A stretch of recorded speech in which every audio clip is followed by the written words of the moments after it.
چرا گفتمان‌هایی از قبیل اصلاحات، مردم سالاری دینی، تدبیر و امید و غیره که رژیم با ساختن آنها در راستای بقای خود گام برداشته به تدریج بی‌اعتبار شدند؟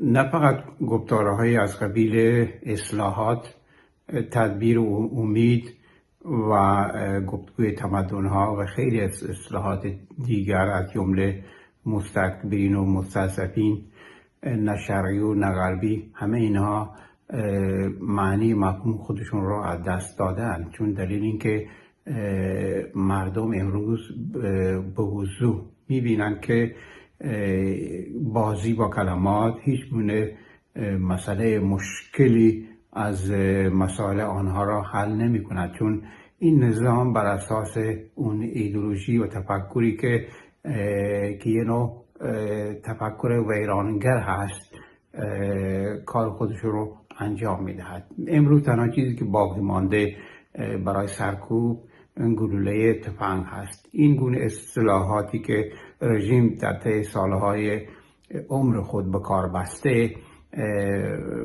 معنی مفاهیم خود را از دست دادن، بلکه برخی خیلی از کلمات لوث شدند و مردم امروز توجهی به گفتار درمانی که از طرف نظام و مقاماتی که در مقامات جمهوری اسلامی می شود توجه نمی کنند.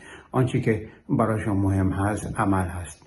با توجه به سیستمی که این نظام دارد امکان عملگرایی وجود ندارد. آنچه که باقی ماند گفتار درمانی هست که مردم هیچ گونه توجهی به آن نمی کنند. از این به بعد تنها راهی که باقی مانده هست عبور از این نظام هست که بتوانند خودشون رو از این نظام، از این سیستم فاشیستی نجات بدهند تا بتوانند که یک نظام سیستمی که بر اساس خواسته های مردم ایران هست، یک سیستم نظام غیر متمرکز فدرال با حقوق برابر برای مردم ایران به وجود بیاید. این تنها راهی هست که میتواند ثبات را در جامعه ایران به وجود بیاورد.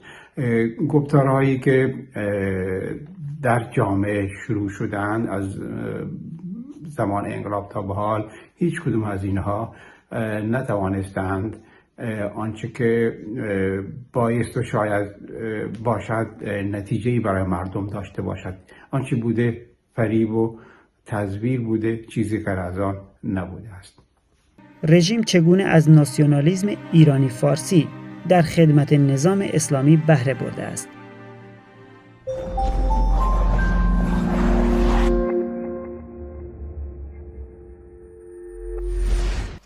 ناسیونالیسم فارسی ایرانی که رژیم از آن بهره میبرد اولا دو چیز هست.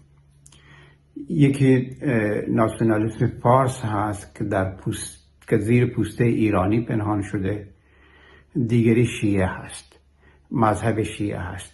در واقع اینا دو تا پایه اساسی و اصلی ناسیونالیسم فارس هستند که نظام‌های که در ایران حاکم بودن از آن استفاده کردند. ما شاهد این بودیم که در زمان رضا پهلوی بیشتر بر باستان پرستی تاکید میکرد، اما شاه خود را ظل الله مینامید، یعنی شاه سایه خدا است. و امروز میبینی ولایت فقیه نماینده الله سرزمین هست. بنابراین در واقع این دو پایه و اساس اصلی ناسیونالیسم فارس که شیعه و ناسیونالیسم ایرانی یا فارسی هست، وجود فلسفی این ناسیونالیسم را تعریف می کند. نظام هایی که حاکم هستند در ایران از وجود این دو مسئله بهره بردن و بهره میبرن و تمام تلاششون این است که این نظام ها، این سیستم را، این وضعیت را بر اساس این دو مسئله نگه دارن. ما حتی شاهد هستیم خیلی از کسانی که فارس هستن و کمونیست هستن اما شیعه هم هستن، یعنی خود را شیعه میدونن. در واقع شیعه اون فلسفه وجودیش بر اساس اون دیدگاه و تفکری هست که بستگی به اون ناسیونالیسم پارس دارد، یعنی گذشته از مذهب، بلکه یک دیدگاه و عقیده سیاسی هست که مسئله ناسیونالیسم را از مسئله ناسیونالیسم فارس استفاده می شود که حاکمان معمولا از این تفکر و از این دیدگاهی که در جامعه حاکم هست، خیلی از مردم با آن باور دارن، سوء استفاده می کنن در جهت اهدافی که دارن. مشکلات جذب گفتمان ناسیونالیستی در جمهوری اسلامی کدامند؟ آیا رژیم می تواند از این مسئله برای خلع سلاح برخی مخالفان خود بهره گیرد؟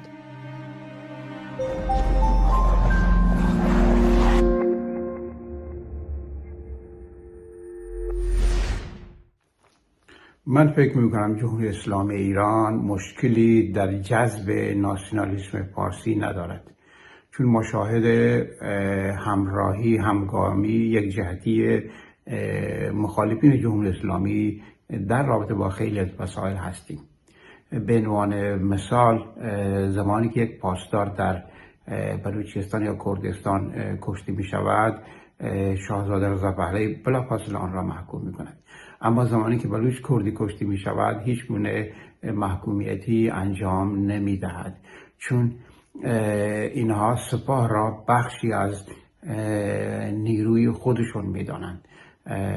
این برمیگرده به اون حس ناسیونالیستی که در وجودشون هست، چون سپاهیان بلوچ یا کرد نیستن، بلکه عمدتاً فارس هستند که در واقع اپوزیسیون ایرانی که مخالف این سیستم نظام هست در این جهت همکاری میکنن.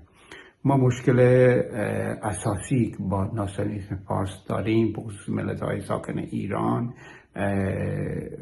درگیر این مسئله هستند.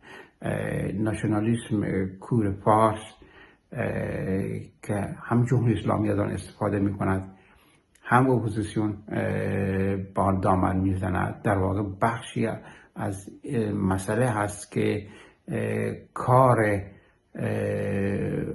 ملت‌های ساکن ایران را دشوار میکند که به حقوق برابر و مساوی در یک نظام و سیستم در بیایند. و این مسئله در واقع یکی از گره‌هایی هست که به شکل‌های مختلف وجود داره که حل آن، باز کردن آن کار بسیار دشواری هست، چون ناسیونالیسم کور در واقع راه حلی غیر از جنگ و ویرانی نمی بیند برای خودش. ما امروز می بینیم که خود جمهوری اسلامی هیچ گونه راه حلی برای حل مسائل و مشکلات جامعه ایران باز نمی کند، چون بر اساس اون تفکر ناسیونالیستی مذهبی یا ایرانی شیعیسم فارسی دارد، این مسائل را پیش میبرد. اپوزیسیون هم بخشی از این ناسیونالیسم هست که در خدمت جمهوری اسلامی هست برای پیشبرد اون اهدافی که در واقع به شکلی مشترک هست، یعنی قبول نکردن حقوق طبیعی مردم ایران، و این مسئله را برای ملت‌های ساکن ایران بسیار دشوارتر می‌کند و مبارزه ما را بسیار با مشکلاتی مواجه می‌کند.